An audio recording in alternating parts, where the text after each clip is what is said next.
जगूं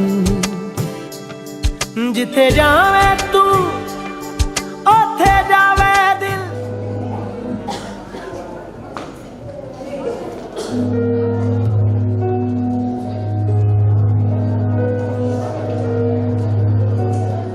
Pada suatu hari, di sebuah dusun Sukaseti, hiduplah seorang ibu dengan anaknya yang bernama Satya. Satya adalah anak tunggal dan suka melawan kepada orang tua, serta ia tak pernah taat kepada ajaran agama. Ibunya sendiri yang menafkahi dirinya dengan membuka les privat, sedangkan ayahnya telah lama meninggal.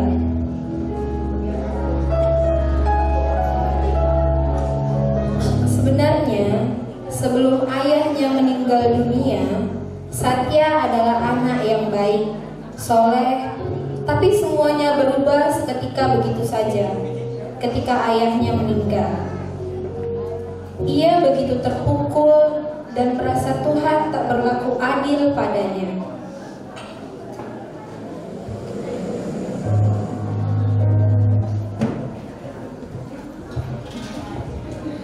Waktu itu adalah sore yang sejuk dan indah. Satya dan teman-teman segengnya sedang asik nongkrong-nongkrong di base camp biasa mereka. Satya, kebayang gak sih kalau aku pakai jas, kalau kita pakai jas? Ya nggak mungkin lah hari ini pakai jas, capek deh. Bisa mirip badutnya sah nggak sih? Mungkin dunia pun kiamat kalau kau pakai jas. Betul. Apa kata dunia ya? Nggak gaul. Tiba-tiba para muridnya Ibu Tamena, ibunya Satya lewat. Mereka hendak pergi ke les privat. Geng Satya yang jahil langsung saja mengganggu mereka. Cewek banget, kemana sih? Lihat deh matanya mau apa sih mereka? Oh alah, cantik-cantik tuh Kian ya. Cantik, sombong, jeleknya kalian munafik lagi. Tapu. Para anak-anak yang sudah tahu tabiat mereka setengah berlari menghindari mereka. Ada juga yang ketakutan. Hingga tibalah mereka ke rumah Ibu Tamena.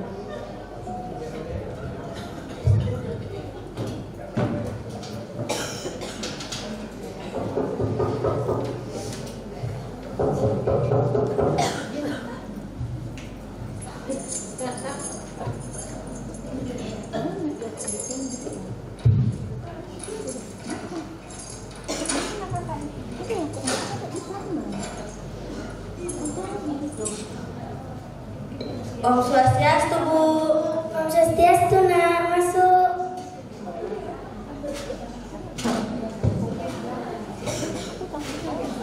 Ibu mulai mengajar ya. Tiba-tiba saat ibu sedang mengajar dengan hikmat, Satya datang dan menyeruak ke dalam rumah. Ia sangat marah melihat anak-anak berkumpul-kumpul di rumahnya. Itu menghalangi jalannya ke kamar. Dengan amarah yang menggebu-gebu, ia membentak para murid ibunya. Woi, ngapain lagi sini, ha? Minggir, tolong aku, sus. Ya Tuhan, nak. Nyebut, nak. Nyebut. But. Lo kok gitu ya? Tapi disuruh nyebut. Ya Tuhan, nak. Udahlah, pulang. Lagi nggak ada gunanya juga kalian les, buang waktu aja. Sudahlah, Ibu mohon maaf atas kelakuanan Satya. Sebaiknya kita udahin aja belajar kita kali ini ya. Sudahlah, Bu, kalau begitu kami pamit pulang dulu ya, Bu. Swastiastu. Setelah pulangnya anak-anak, di rumah Satya berteriak memanggil ibunya. Ia ingin minta uang saku sebanyak-banyaknya. Satya yang ingin pergi begitu malu karena ditunggu teman-temannya. Bu, Ibu, Bu. Ya Tuhan, Satya, ada apa kamu teriak-teriak begitu? Udahlah, Ibu masih banyak tanya. Sekarang tuh aku perlu uang loh, Bu. Tapi kamu mau kemana lagi nak? Kamu kan baru aja pulang. Tak baik anak laki-laki begitu. Udahlah, Ibu nggak usah ngatur aku ya. Emangnya Ibu peduli sama aku? Hah? Sekarang juga aku perlu uang loh, Bu. Aku mau sama teman-temanku. Kamu kan tahu Satya, ibu benar-benar gak ada duit. Ibu sedang kesusahan mencari nafkah. Dasar tuh nggak berguna, miskin. Dengar ya Bu, aku nggak pernah berharap dengan anak Ibu. Emang Tuhan nggak adil sama aku. Minggirlah Bu, aku pergi. Menggerogoti uang dalam saku ibu dengan paksa. Satya membuat hati ibu begitu terluka. Ibu berusaha menentang Satya, usahanya sia-sia. Ibu yang sakit tak berdaya terbaring lemah karena didorong Satya. Di luar, Satya dan teman-teman segengnya sedang tertawa-tawa asik menjahili mereka siapa saja orang yang lewat. Ia sama sekali tidak tahu bahwa ibunya di rumah sudah sekarat. Saras dan Keisha sedang berjalan di perjalanan pulang bersama yang lain. Tiba-tiba teringat akan bukunya yang tertinggal di rumah ibu. Kayaknya buku ketinggalan loh. Di mana? Kayaknya ketinggalan di rumah Bu Tamna. Yuk kita kawan aku sebentar yuk. Yuk.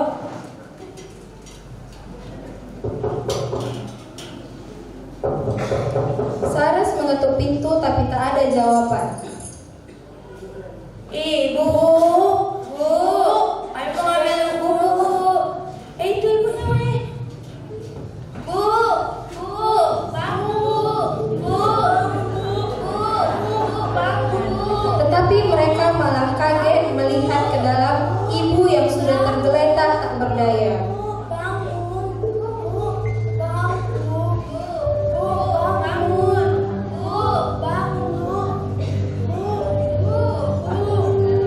Ibu pun menyampaikan sepucuk surat sebagai pesan terakhirnya untuk Satya. Titip surat untuk Satya.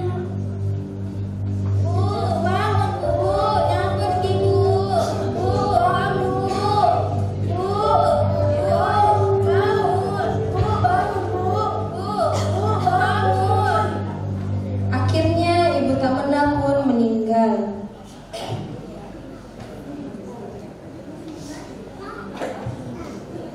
Ibu Tamna pun meninggal. Setelah kepergian Ibu Tamna, para murid-muridnya pun berdatangan.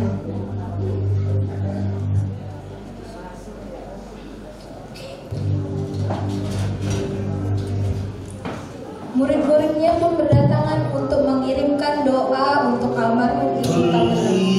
Setelah kepergian Ibu Tamna, para murid-muridnya membacakan sebuah purana.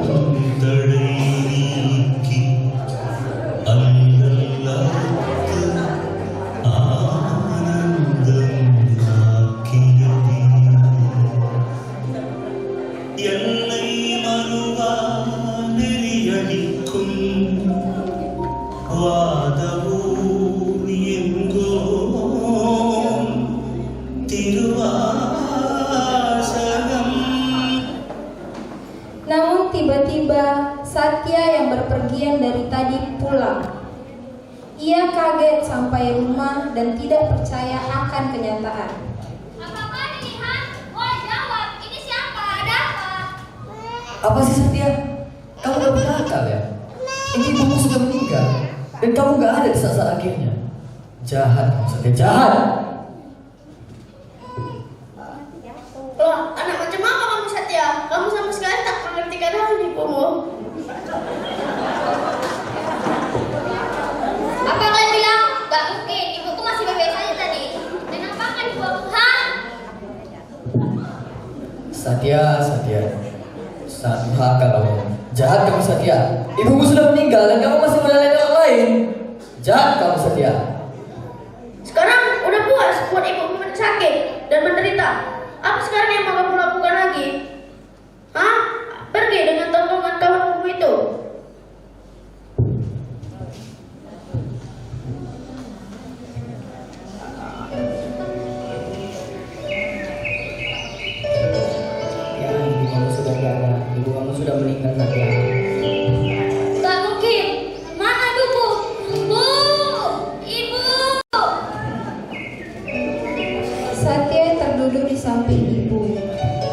Badannya terhempas ke lantai. Ia tak dapat lagi menahan duka dan pilunya.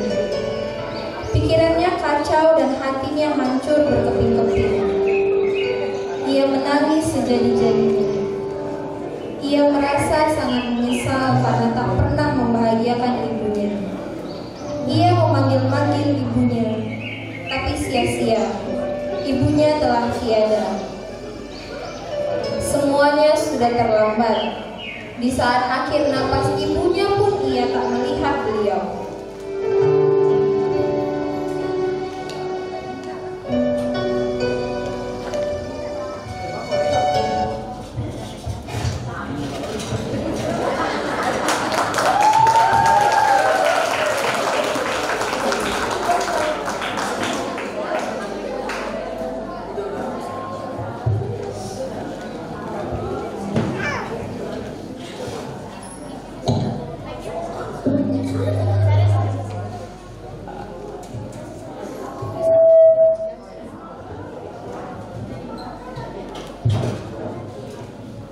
Semenjak kepergian Ibu Satya menjadi anak yang bersedih, pelamun, dan suka menyendiri, ia tidak lagi berteman dengan teman-teman segengnya.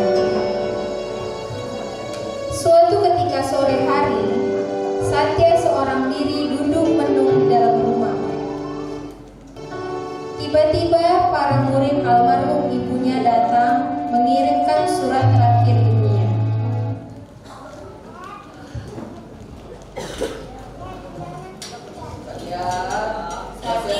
Swastiastu, boleh masuk.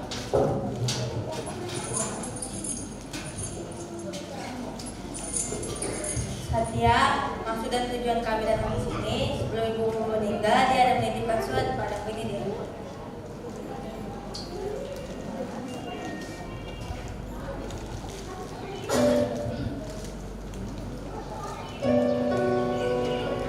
Satya, maafkan ibu, nak. Ibu belum bisa jadi seperti yang Satya mau, seperti ibu yang Satya inginkan. Satya, maafkan ibu, nak. Selama ibu hidup, kamu belum bisa merasa bahagia. Selama ibu hidup, tidak bisa berbuat apa-apa untukmu.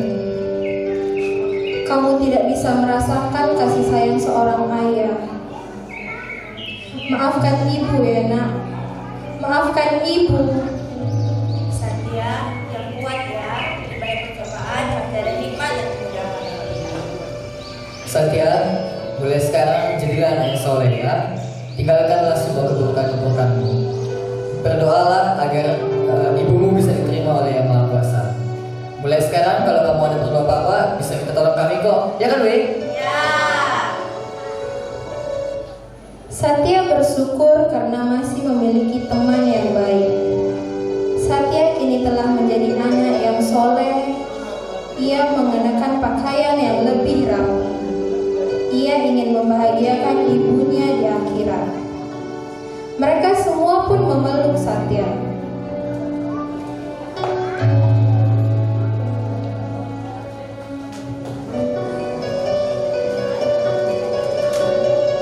Demikianlah cuplikan drama yang dapat kami sampaikan.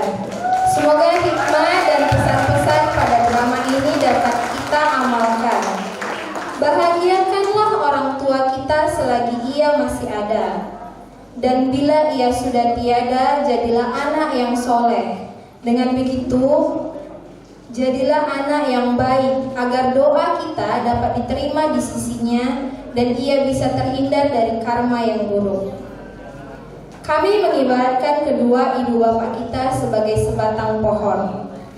Saat kita masih muda, kita suka bermain dengan mereka.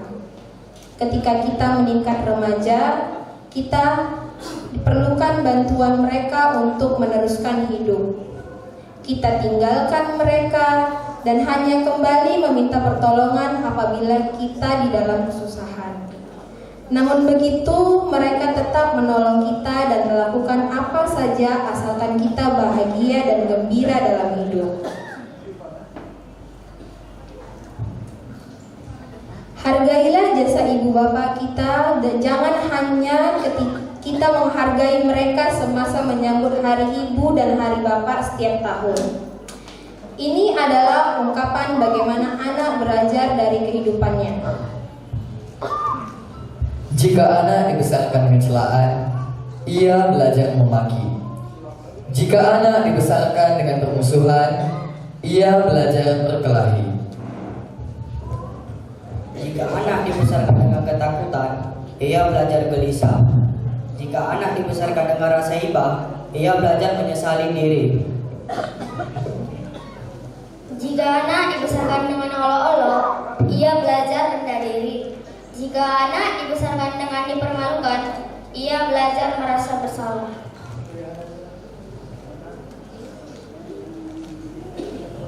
Jika anak dibesarkan dengan dorongan, ia belajar percaya diri. Jika anak dibesarkan dengan toleransi, ia belajar menahan diri. Jika anak dibesarkan dengan pujian, ia belajar menghargai. Jika anak dibesarkan dengan penerimaan, ia belajar mencintai. Jika anak dibesarkan dengan dukungan, ia belajar menenangi diri. Jika anak dibesarkan dengan pengakuan, ia belajar mengenali tujuan. Jika anak dibesarkan dengan rasa berbagi, ia belajar kedermawaan.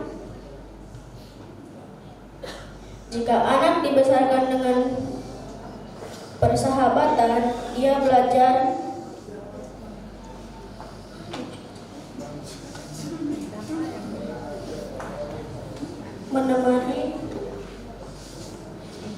menemukan cinta.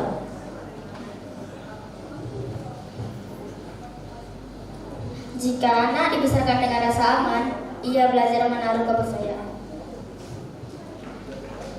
Jika anak dibesarkan dengan persahabatan, ia belajar menemukan cinta dalam kehidupan. Jika anak dibesarkan dengan ketentraman, ia akan belajar berdamai dengan pikiran. Jika anak dibesarkan dengan kasih sayang dan persahabatan, ia akan belajar menemukan cinta dalam kehidupannya. Terima kasih.